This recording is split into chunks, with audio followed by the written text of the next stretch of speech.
यहाँ पे किसानों द्वारा आंदोलन चल रहा है प्राधिकरण के खिलाफ और हमारे साथ है पवन खटाना जी। सर, आपकी क्या मांग है प्राधिकरण से? हमें पूरे गौतम बुद्ध नगर के किसानों के लिए 10% विकसित भूखंड चाहिए।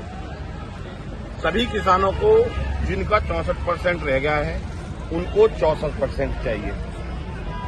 जो 2013 का भूमि अधिग्रहण एक्ट है वह गौतम बुद्ध नगर में एक भी किसान को 4 गुना नहीं दिया गया है।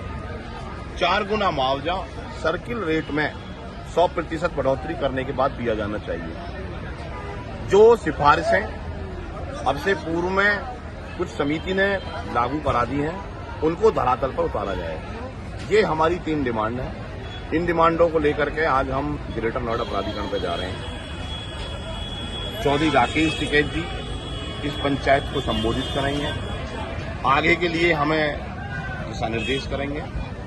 यह लड़ाई अब की बार आर पार की लड़ाई और समय के अनुसार हम इसमें बार बार बदलाव करते रहेंगे। 27 तारीख तक हम ग्रेटर नोएडा प्राधिकरण पर आंदोलन करेंगे। 28 की सुबह से हम फिर रोडों पर उतर करते हुए यमुना प्राधिकरण की तरफ कूच करेंगे। 28 तारीख से लेकर 1 तारीख तक यमुना प्राधिकरण पर हम लगातार अपनी मांगों को लेकर के बैठे रहेंगे। उसके बाद 2 तारीख में हम नोएडा प्राधिकरण की तरफ कूच करेंगे। उससे पहले अगर प्रशासन, सरकार के अधिकारी या प्राधिकरण हमारी समस्याओं का समाधान कर देते हैं तो धन्यवाद, अन्यथा नहीं करते तो आंदोलन नोएडा में जारी रहेगा। उसका क्या आगे क्या स्वरूप रहेगा वो आने वाले समय ही बता पाएंगे। सर, प्राधिकरण द्वारा कोई निर्धारित समय दिया गया आपके डेलीगेट से मिलने के लिए? हमने टोटल अधिकारियों से बातचीत कर ली। सीधा हमारे साथ और हमारे किसानों के साथ धोखा हो रहा है। बार बार हमसे वार्ता की जाती है, हमें वार्ताओं में उलझाया जाता है, विश्वास दिया जाता है और विश्वासघात किया जाता है। हमने ये सारी चीजें करके देख ली।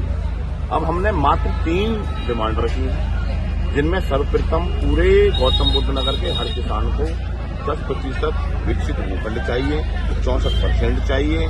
2013 का भूमि अधिग्रहण एक्ट 4 गुना सर्किल रेट में 100% बढ़ोतरी होने के बाद चाहिए। जो कमेटी ने सिफारिश लागू करी है उन सिफारिशों को जियो बनाकर धरातल पर उतरवाना है। ये हमारी 3 डिमांड है। हमने कह दिया कि अब हम बहुत वार्ता कर चुके हैं। वार्ता जो भी आकर के करें वो वहीं पर मंच पर आकर करेगा। हम कोई वार्ता करने के लिए अधिकारियों के बीच में नहीं गए। पवन खटाना जी, यहाँ के सांसद है या जो तीनों विधायक है, क्या इनका समर्थन आपके मांगों के लिए प्राप्त है? इनका समर्थन अगर हमारे लिए है तो ये संसद चल रही है, संसद में उठाएं मुद्दा। विधानसभा भी चलेगी, विधानसभा में उठाएं। और जो सरकार के सांसद हैं, सरकार के विधायक हैं, उनको हमारी समस्या की पता है, जानकारी है। अगर वो इस समस्या को समाधान नहीं करा पा रहे तो भाई हमने उनको चुना क्यों है?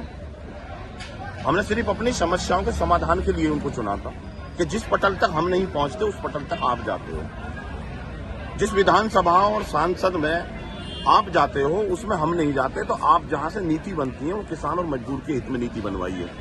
लेकिन सब लोग सीट पर बैठने के बाद किसान और मजदूर को भूल जाते हैं और सिर्फ अपने आप को याद रखते हैं। यही इस देश का दुर्भाग्य है कि जब विपक्ष में होते हैं, जब किसान और मजदूर याद रहता है, और जब विपक्ष से सत्ता में चले जाते हैं तब वो स्वयं अपने आप को याद रखते हैं। यही लड़ाई लगातार जारी है। हम सन 1976 से लगातार नोएडा में लड़ते आ रहे हैं। हम अब दुखी आ चुके हैं। टोटल किसान संगठनों ने एक मंच पर आकर के संयुक्त किसान मोर्चा का गठन किया है और इस लड़ाई को सही दिशा में ले जाने का पूरी तरीका से प्रण लिया है। टेन न्यूज़ से बात करने के लिए आपके बहुत बहुत धन्यवाद। आपका भी बहुत बहुत धन्यवाद, बहुत बहुत हम लगातार आपके साथ रहेंगे। हम भी आपको बहुत बहुत शुभकामना देना चाहते हैं कि इस लड़ाई में आप अपना अहम योगदान निभाते हुए हमारे किसानों की इस लड़ाई को आप सही दिशा तक पहुंचाएं। Thank you sir. जय भारत।